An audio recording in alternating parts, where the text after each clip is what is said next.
Северозападна България е най-бързо обезлюдяващият се регион в Европейския съюз.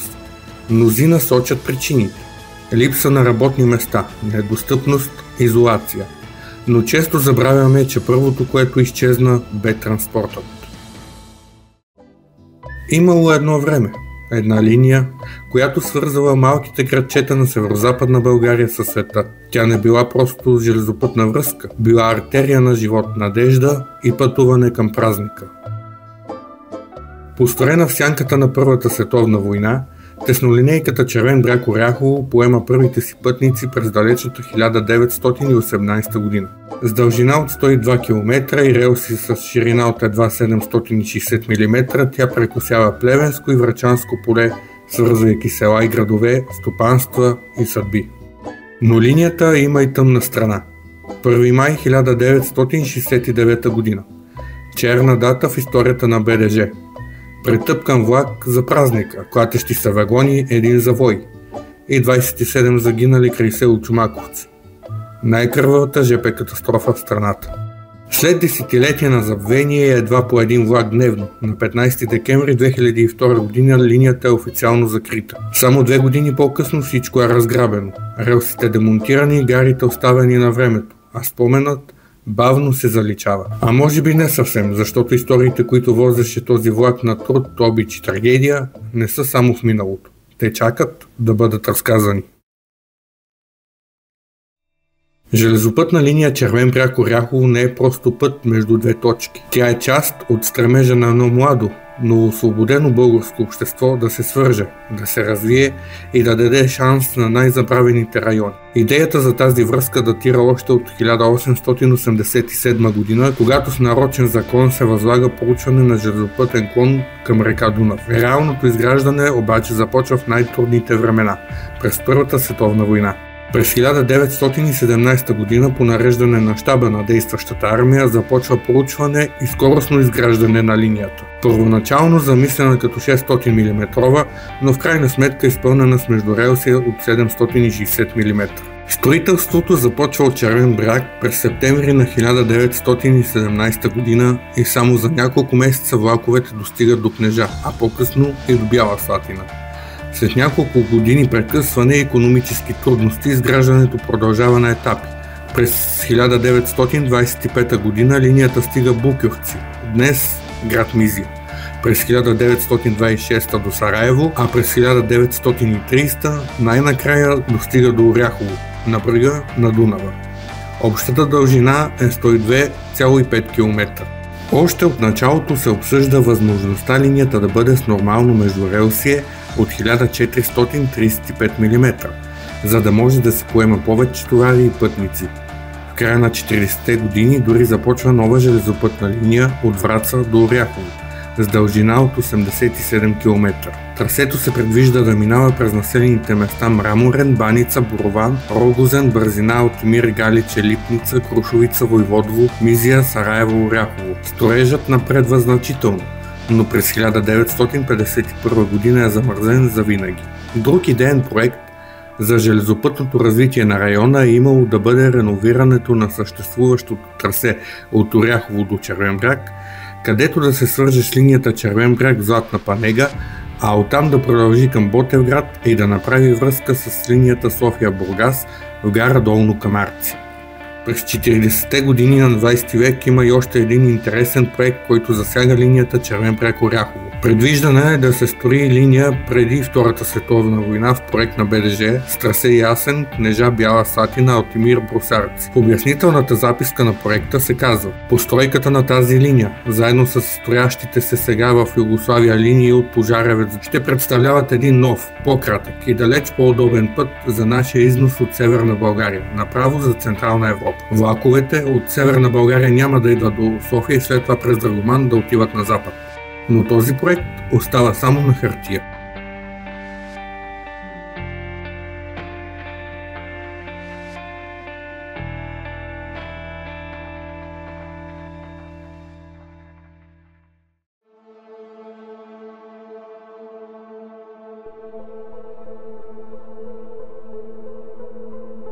На 1 май 1969 година Теснолинейката става сцена на най-кървавата ЖП катастрофа в историята на България. При завой край село Чомаковци последният вагон на препълнения влак се преобръща и влачи по релсите. Хората скачат в паника. Ръбове от ламарина и стъкла разсичат телата. Загиват 27 души, ранените са 38. Сред тях деца, майки и бащи. Местните описват трагедията с една дума – месомелачка. Влакът носи името 8-ми конгрес на БКП. Виновните, машинистът и ръководител движението, са осъдени, но болката остава незабравена. Страшна трагедия. А малкото детенце го намерихме релсите, както беха и тук на Савоя точно. Има вътрешни релси, едни за укрепление служат и те се събират накрая. Намерихме детенчето с майката прегърната и отрезане от тук.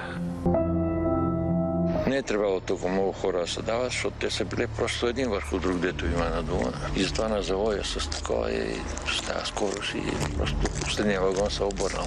И то точно паднал на релсите стъклата на прозорците. И което е излизало оттам е ставало на кайма. Трагедията беше била голяма и беше голяма. Но аз се разбрах на сутринта и като видях ръцете в кръв и дрехите в кръв, тогава просто ви казвам, че забравих къде съм. Просто трепнах много тогава, се оплачих направо.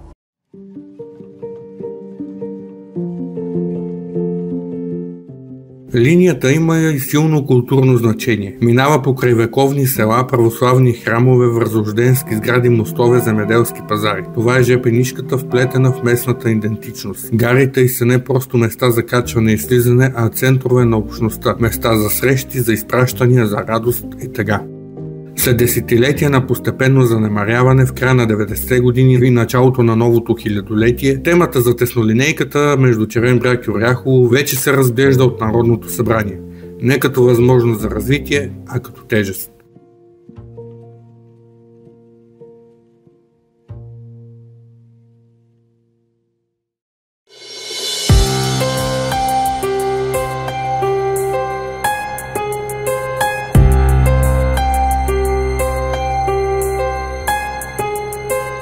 През юни 1998 година депутатът Иван Цонев отправи актуален въпрос към министъра на транспорта Вилхелм Краус с тревога за бъдещето на теснолинейката Червен бряг Оряхово. Железопътната линия е от изключително значение в икономически и социален аспект за повечето от общините на Врачански и Плевенски регион.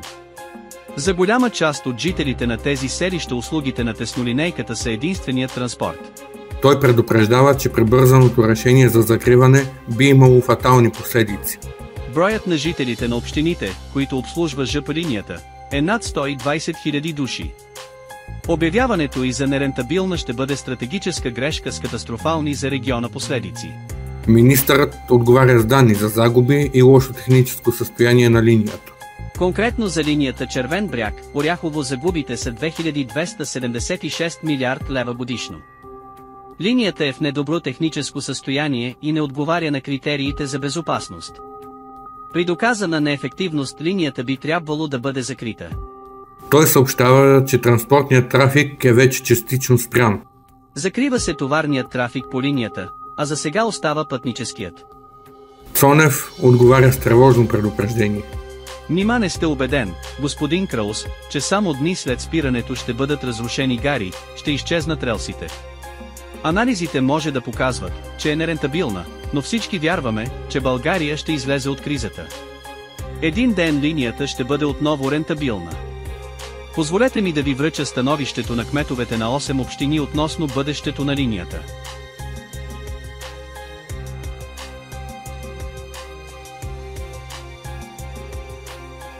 А в заседанието от 15 март 2002 година вече се говори директно за затваряне на линията.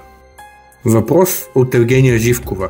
Тя се позовава на обращение от кметовете на няколко общини Бяла Слатина, Мизия, Оряхово, Кнежа, Червен бряг, които настояват за запазването на линията Червен бряг Оряхово. Изтъква социалната функция на линията, свърза големи села и градове в региона, осигурява транспорт при тежки метеорологични условия и е особено важна поради недостига на автобусен транспорт. Подчертава, че въпреки намаления брой влакове и ниската скорост, ЖП линията все още обслужва нуждите на населението. В отговор министър Пламен Петров подчертава, че финансовото състояние на тогавашната национална компания БДЖ е тежко и че се провежда реформа, базирана на консултантски доклади и международно одобрени програми. ЖП участъкът Червен бряг – Оряхово е нерентабилен, товарните превози са спрени. Пътническите превози се използват едва на 20% от капацитета. Загубите са над 1 милион лева годишно. Всяко решение за закриване минава през оценка на социална и икономическа значимост, военна и екологична роля, становище от министерства и областни управи. Министерството е готово да продължи поддръжката само ако общините поемат загубите.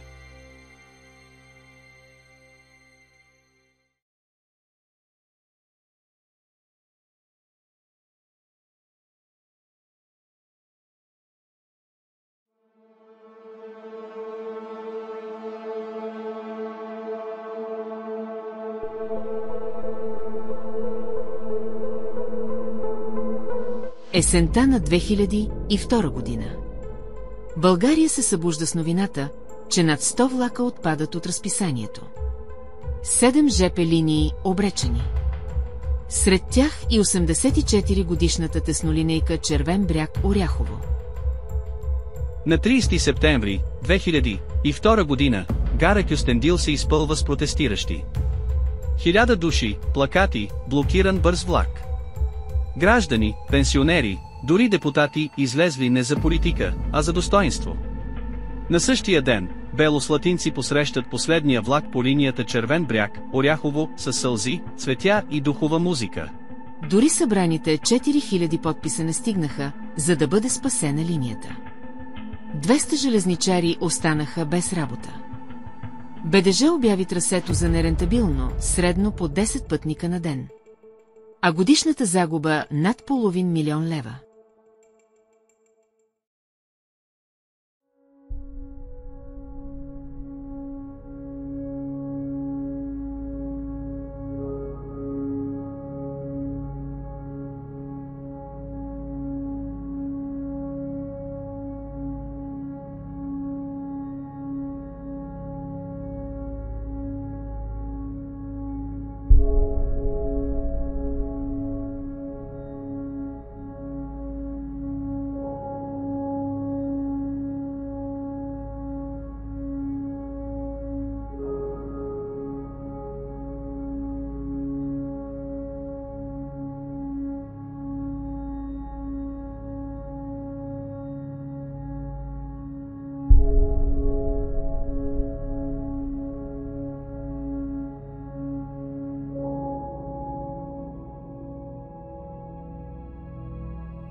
През последните години линията е занемарена, само един влак дневно. Въпреки протестите на хората от Кнежа, Бяла Слатина, Мизия, Оряхово, на 15 декември 2002 година теснолинейката е официално закрита като нерентабилна. 2 години по-късно започва демонтажът. Релсите са продадени, сградите разграбени и трасето оставено на времето и природата. Днес линията не съществува физически, но е жива в историите на хората, в разказите на поколенията, в останките на гарите, които още напомнят за времето, когато влакът пътуваше.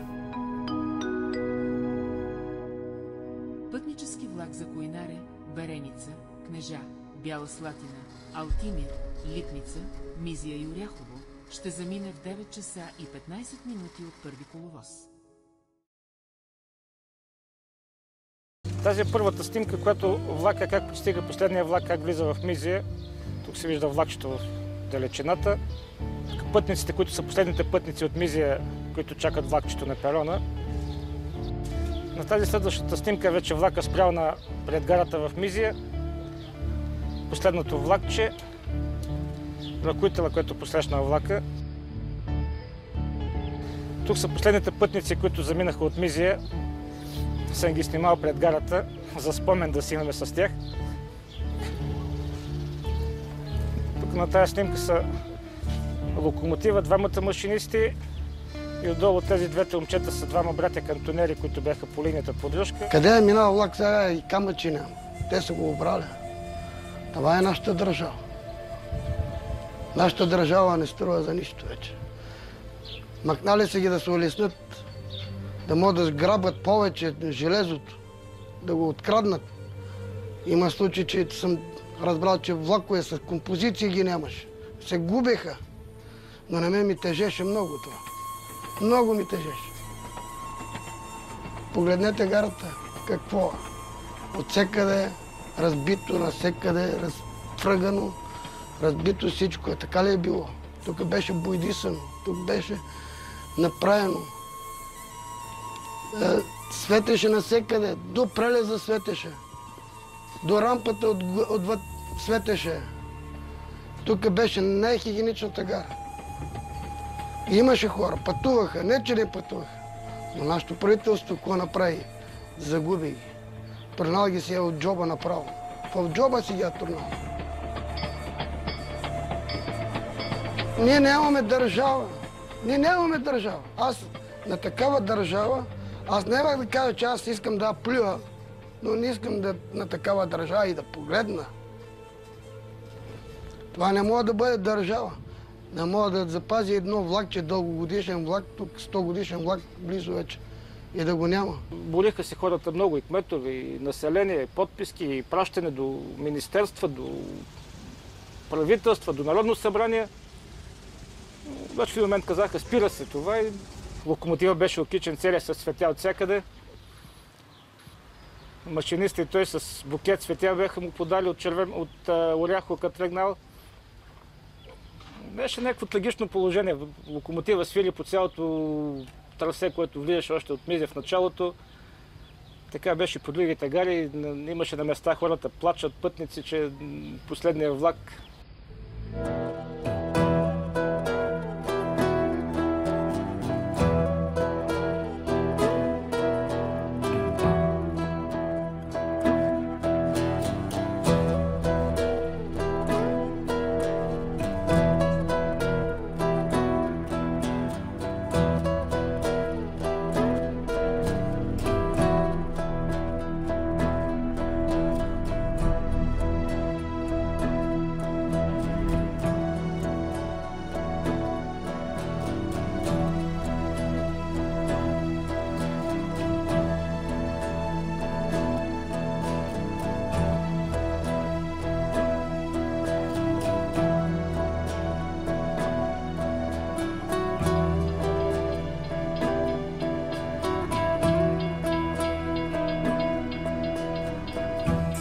Цял живот съм правил хубави работи. Тия плочи тук сме слагали ние, тия перони сме ги правили ние, да удобно да се качват пътниците. Удължили сме ги по наше желание с 5 метра, да може колетния вагон да спира точно в края на перона и то служител, който товари багажа, да му е удобно от перона да го товари. Гарите ще ги изкрадат, кой му трябва, цигли, дървета ще ги изкрадат. Релсите тук едва много техника, извадя ги релси, траверси с мощни коли и ги откара. Никой ти не казва къде отиват. Ние си мислиме, че са отишли за Кремиковци да се преработват. Не знам колко тонове се изкарвали, но не е клопа празни вагони, се кара товар. Тук най-напред да ликвидира маневрените коловози. Нема товари, нема маневри, остана само тия за влака, 2 коловоза, един от тук, един от там. И след това вече, като каза, че не е ефективна, и ги демонтира. Ние идваме 50-та година от Кюстендилско, от Горно Ино.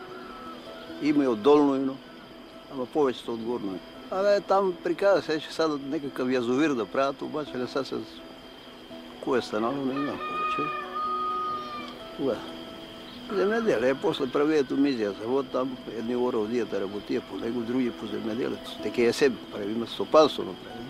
Та линия си беше направена, работеше. После ни караата копаме тук да правим голема линия, широко. Тая теснолинейна, она голема, ама не спреят ги. Що ги спреят, не знам. Искаше да минава от Червен брег за Орехово, а уни ги правеше от Враца за Орехово и тия ги спрея. Гарата е тук. Това беше гара тук, имаше по-доле кантон на тази страна.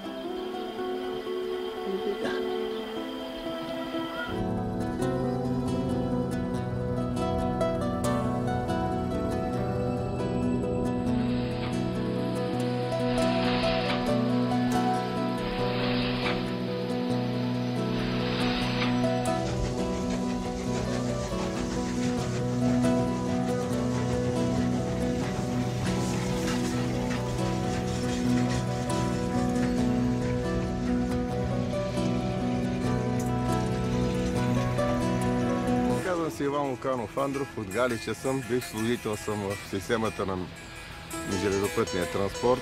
Работил съм като ръководител движение в Новогари, нормалната и в дековилния участък. И като началник гара съм бил в гара Мизия, тъй като в този район северо-западния е единственото превозно средство, което е имало връзка между другите по-големи градове, стратегически и икономически, както искате мога да вземете, била ЖП линията. Беше дясната ръка на този район, нашия северо-западния. Тук учениците за пазари и за където и да искаш да отидеш по градовете, даже, как да ви кажа, те въобще без нея, сега тук ние сме загубени. Това въобще нашите хора няма къде да отидат и няма с какво да отидат. Пенсионерите много ни ползваха, учениците много ни ползваха. Галишката гимназия, тук ученици имаха от Крушовица, от Липница. Те пътуваха изцяло с тех, с влакчето. И беше удобно. Товари всичко, полети. Хората си получаваха тук и други работи. Тук беше търговска гара Галиче по едно време. Си получаваха въглищата. Не ги докарваха от Алтимерса, където има топливо. Те го прекъснаха и беше много удобно за хората. Те въобще хората останаха усъкатени след като махнаха ЖП линията. Те ги усъкатиха направо ги ликвидираха. И това го стана с разрешение горе на ЦК на партията. Имаше един представител от Министерския съвет. Вика, слушай му, че няма що да ходиш. По решение на ЦК на партията ние трябва да ликвидираме селското стопанство, БРЖ-то, икономиката на България. Ние трябва да ги оставим до основи да ги сринем. Това си е решение на ЦК на партията. За да дигнем народа, защото виждаме, че народа не годува от нас и ние трябва да възвърнем както от 1944 година. В 1944 година унищожихме предприятията и започнахме наново да строим. Ще дигнем народа и народа ще дойде с нас. Как ще дойде народа с вас, бе? Абе, той ми вижда и ето и му давам, хората се подписват, хората се подписват и ги искат и правят бойкот, а вие сте тръгнали, викам, да унищожавате една нация, един народ. И викам, добре е хубаво, защо ще усъкътявате хората, да им вземете това, което най-много трябваше в живота им. Да отрежете ЖП линията. Айде махате предприятия ми, защо ще унищожавате ЖП линията? Вика, ние ако трябва да ги отрежем все, за да почувстват, вика, да видят какво е демокрация. В такъв смисъл го казах. И да има протести, кое ще дойде. И кметовете протестираха, но глас в пустиня. Мисълта ми е, че те въобще не мислят и не разсъждават върху самата икономика. Бе. Те не могат да разберат един път, ето западните държави се опират и се базират изцяло на железопътния транспорт. Вземете Япония, вземете Франция, вземете Германия. Когато и щеш държава да вземеш. И той железопътният транспорт е в силата, тя е движещата сила на икономиката. Като началник гара аз съм приключил с чекови ордери и тук близо с милион и половина живкови пари. Мизия може би беше най-натоварената гара в целия дековилен участък. Там тя обслужваше и целулозно-хартийния комбинат. Атомната централа 1973 година, когато започна да се прави. Фуражен завод, металснаб, зърнени храни, АПК. Всичко беше в ръцете на ЖП гара Мизия. Всички шлепове в Бела, в Орехово са сътоварили от дековилния участък Червен бряг Оряхово.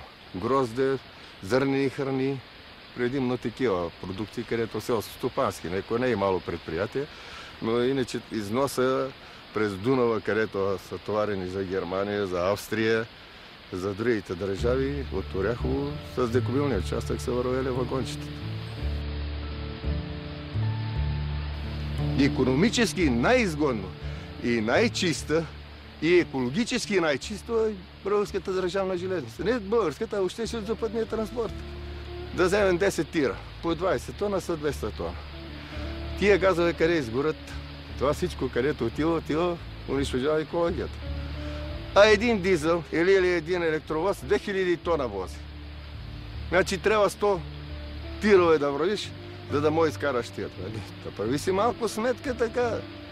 Чукни малко тая природа, където е създадена в мозъка, помисли и разсъди и ще видиш какво е истината. Сега България може да се оправи само за 24 часа. Тази железница може да се възстанови. Тази железница за 24 часа може да се възстанови и ще ги направим даже и нормална, вместо дековилна. Само, че те са, аз това ви казвам, че те са малумни. Троян Кърнаря, тунела отдоле, да свържат направо надоле за Турция и за Гърция. Направо под тунела става идеална работа.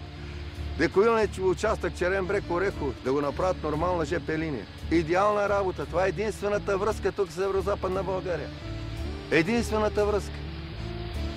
Но от малумници на може да се отърве България. И този народ глупо шашав хори и гласува за тях. Какво стана? Тук в Галиче най-хубавата гара, най-съвременната.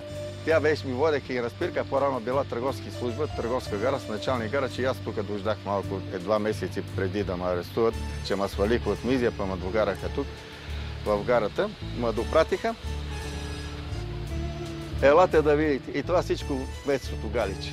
То си е виновно за цялата работа. Самото кметство не взима никакво отношение да даде, па и самото Министерство на транспорта.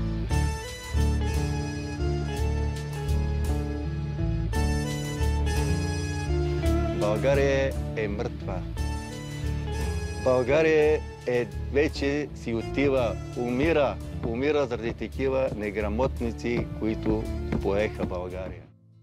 Аз се казвам Здравка и тази линия съм я ползвала, като съм пътувала по нея от гара Червен бряг до спирка Липница. То беше гара Липница, после стана спирка. Това всичко беше гари с дежурни ръководители движение. Пътуването е бавно, защото тя е построена така някога, когато са започнали да я строят. Цола Драгойчева е от този регион, тя от Бяла Слатина и не е позволила линията да бъде с прав участък, да не обикаля така покрай синорите на нивите им. И затова е построена така, че да не изяжда част от имота, защото там това са ниви, които са ползвани да си и произвеждат продукция. Царевица, пшеница, това се е сменяло в годините.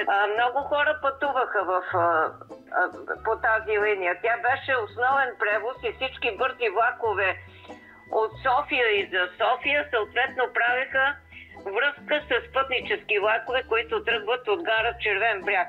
Значи от Червен бряг до Оряхово е имало за деня 7 влака, са правили връзка съответно с бързи влакове, хората са пристигали от София или от Плевен и са пътували за това направление. Докато сега нещата там стоят много зле, има автобуси и те са намалени, оскъдно намалени и повечето всеки се превозва с личен превоз. 7 влака са от Червен бряг до Оряхово.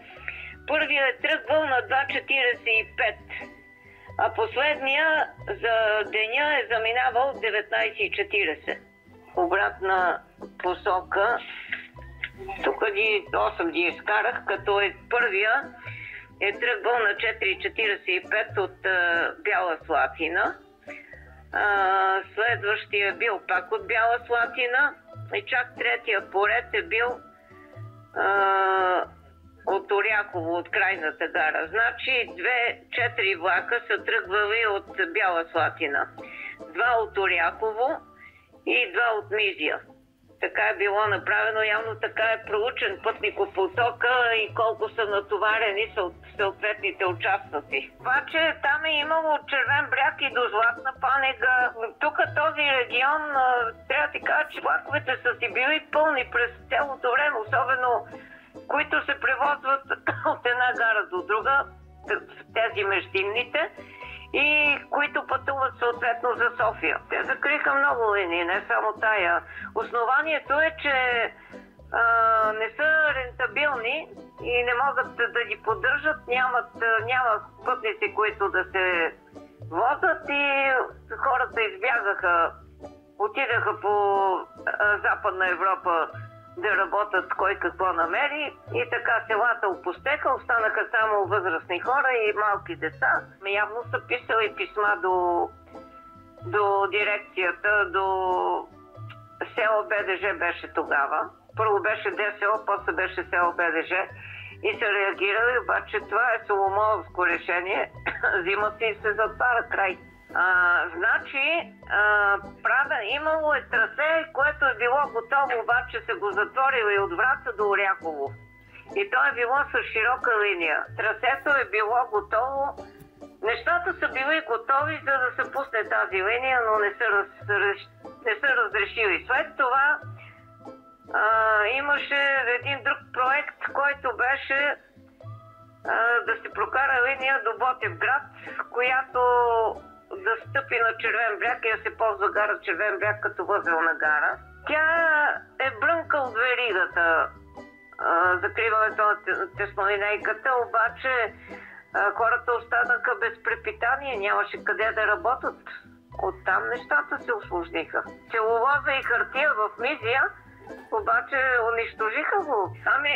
То си атракция, защото то се движи бавно, гледаш всичко, гледаш населеното място, пък в гарите си имаше по 2-3 коловоза, не са били само този единия, можеха да правят срещи и те така ги правеха. Зимата като заледи шосето и падна снегове и навее, влака остава най-сигурният превоз.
Испания е една от държавите с добри лидерски практики за възстановяване, поддържане, адаптиране и развиване на такива закрити ЖП линии, гари и спирки. В Испания, както и в много други страни, теснолинейните железопътни линии дълго време бяха гръбнакът на регионалния транспорт, особено в планинските и отдалечените региони.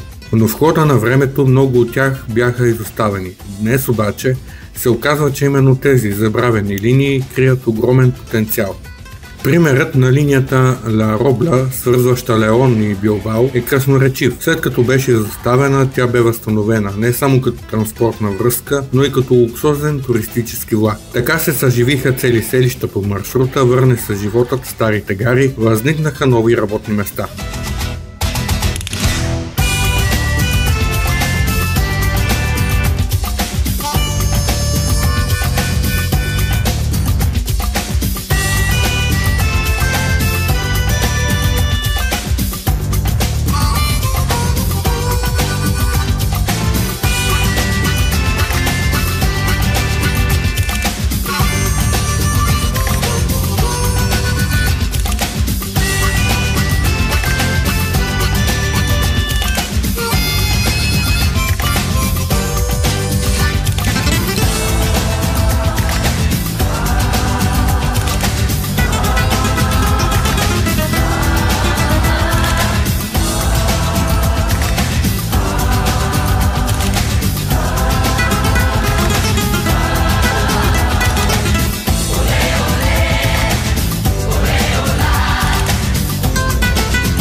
Други трасета като Охос Негрос и Виа Верде де ла Сиера се превърнаха в зелени маршрути за велосипедисти и туристи. Резултатът – стотици хиляди посетители всяка година, развитие на селския туризъм, оживени ресторанти, наети къщи за гости, местната икономика, която се събуди.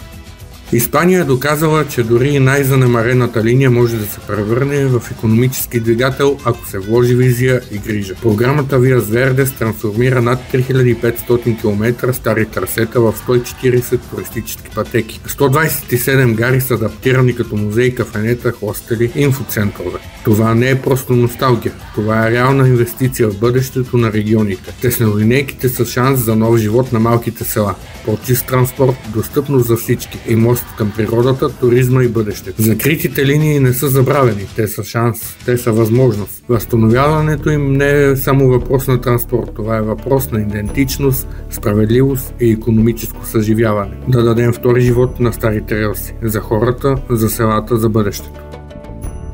Теснолинейката Червен бряг Оряхово някога беше артерията на живот в северозападна България. Пресичаше едни от най-бедните, но и най-красиви кътчета на страната. Днес тези села и градове са все по-оголени, изоставени от младите, забравени от държавата. Възстановяването на теснолинейката може да стане икономически катализатор. Свързвайки аграрни, малки и индустриални центрове с главната ЖП мрежа, се създава възможност за добра логистика на местната продукция. Зърно, мляко, плодове, стоки на занаячи. Това означава работни места в железницата, но и около нея. В Испания закрити малки линии като Ферокарилес де Виа Естреча бяха реновирани и днес обслужват туристи и местни хора в Кантабрия и Астурия. В Германия и Австрия теснолинейни линии бяха запазени именно като част от демографската и регионалната политика за задържане на младите хора чрез мобилност и достъпност. Когато един регион е откъснат от света, той е обречен на обезлюдяване. Без транспорт няма достъп до образование, култура, здравеопазване. Младите хора избират да не се върнат, семействата да не се установят. Но един удобен, екологичен и евтин влак може да свърже хората с града, с университета, с болницата. Да се върне чувството, че не са забравени.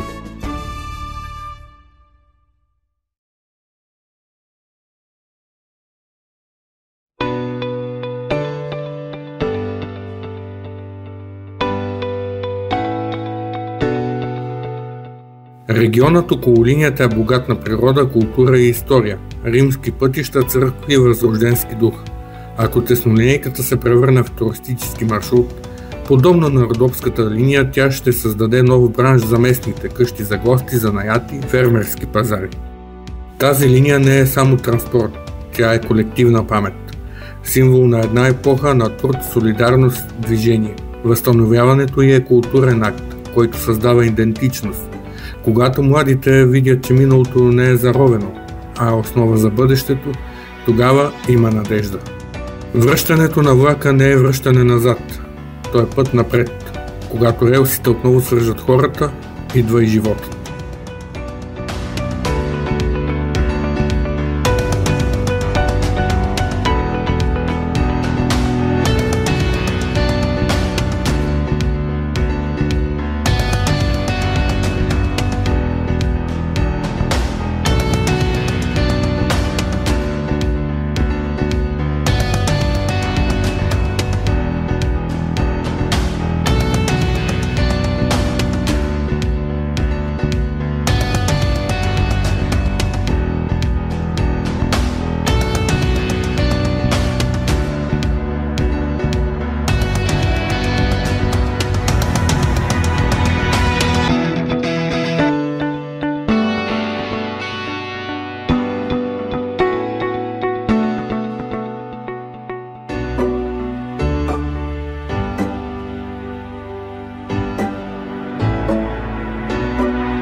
Те нарекоха тази линия нерентабилна.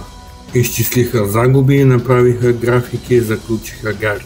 Но никога не измериха спомените. Не отчетоха звука на сутрешния влак, който будеше село. Не попитаха майките как ще стигнат с децата си до лекар. Не видяха стареца, който за последно махна на машиниста със сълзи на очи. Не броиха усмивките на децата, които чакаха влака. Очите им светеха, щом влакът се зададеше зад завоя.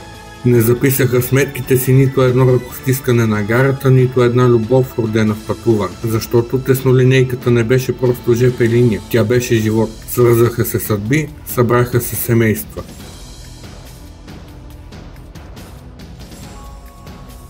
А днес релсите ги няма, гарите призраци. Останките. Те са скелетът на една изядена от безразличие демокрация. Забравени гласове, забравени хора. Някой някъде реши, че това вече не струва, че малките места са излишни, че миналото може да се изтрие с подпис, но линиите, които минават през сърцето на един народ, не се заличават с документ.